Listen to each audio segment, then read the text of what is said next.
खाली थ्योरी पढ़ लेंगे, यानी कोई पढ़ाई आपने अगर पढ़ लिया, जैसे मिसाल के तौर पे जैसे बाइक है, बाइक के बारे में आपने पढ़ लिया, इसमें इतने पार्ट होते हैं, ये होते हैं, आपने पढ़ लिया, लेकिन आप बाइक नहीं बना सकते।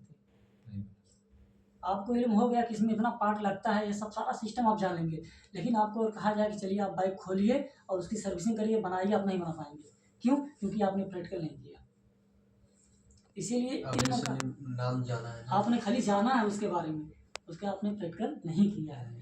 तो ये जो इल्म है ना, ये एक थ्योरी है, मतलब हम जानते हैं नमाज के फजाइल जानते हैं, रोजा क्या है, हज क्या है, ज़कात क्या है, इसको जान लिए। अब जानने के बाद हम प्रैक्टिकल में ले आए, प्रैक्टिकल मतलब अमल में ले आए हम। अब नमाज पढ़ना शुरू करें, नियत कैसे की जाती है, रुकू कैसे होता है, सजा सुजूद कैसे होता है।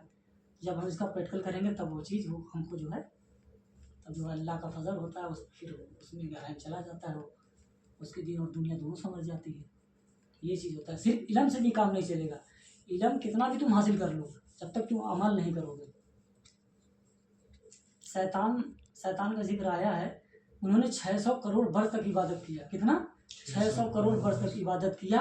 और इल्म इल्म इतना था कि वो फरिश्तों को पढ़ाता था, फरिश्तों को पढ़ाता था, और 600 करोड़ वर्ष तक।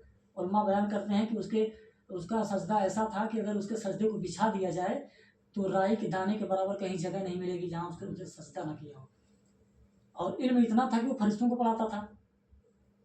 लेकिन क्या ऐसी चीज़ थी जो गुमराह हो गया? ये बहुत पॉइंट की बात है। इससे पता ही चला, अल्लाह तबारक तआला बताता है कि तुम इल्म कितना भी हासिल कर लो, इबादत तुम कितनी भी कर लो, अगर तुम तकब्बुर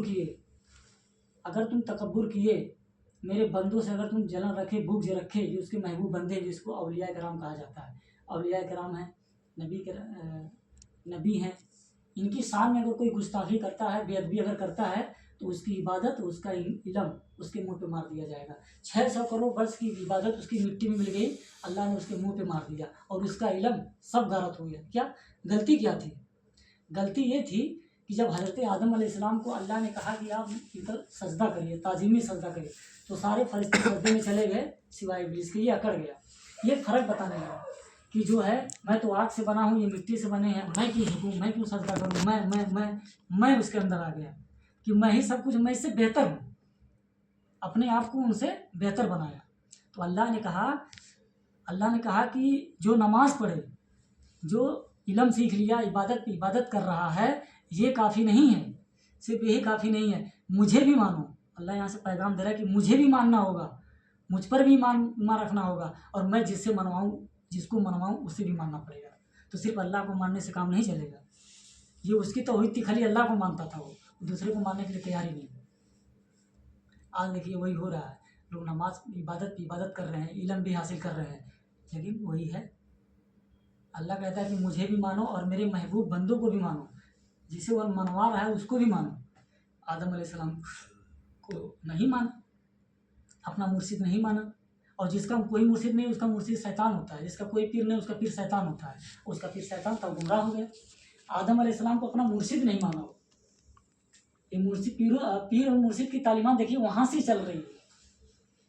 जिसका पीर कोई नहीं, उसका पीर शैतान होता है, गुमराह हो गया। अगर वो मुर्शिद मान लिया होता, झुक गया होता, उनके अदब में अगर झुक गया होता, तो उसका इल्म भी बचता, उसकी इबादत भी बचती। अल्लाह ने मिसाल कायम कर दिया है सबक लेने के लिए कि कभी अपने इल्म पे, अपनी इबादत पे घमंड मत करना, एक दूसरे को मतलब कभी हकीर मत समझना। जैसे 5 वक्त की नमाज नहीं पढ़ते, मैं पढ़ता हूँ, तो मेरा ये हक नहीं मैं इनको जो बुरा भला कहूँ। इनका अमाल ख्याल इनके साथ जाएगा, मेरा अमाल ख्याल मेरे साथ जाएगा। ना जाने इसकी कौन सी नेकी है जो अल्लाह की बारगाह में मकबूल है, ना जाने ये अल्लाह के करीब कितना है।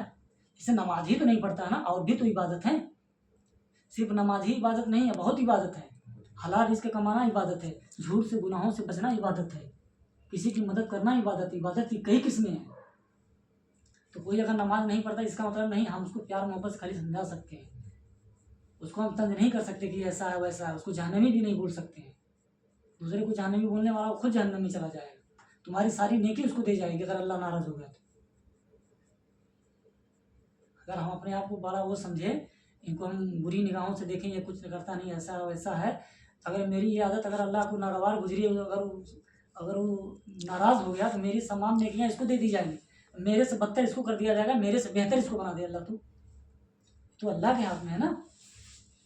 इसीलिए कभी किसी पर तंज नहीं करना चाहिए। हाँ, गलत अगर काम कर रहा है उसको समझाइए, एक समझाने का तरीका होता है, उसको समझाइए प्यार मोहब्बत से, भाई ये तो गलत है, ऐसे नहीं, ऐसे करना चाहिए, ऐसा होता है।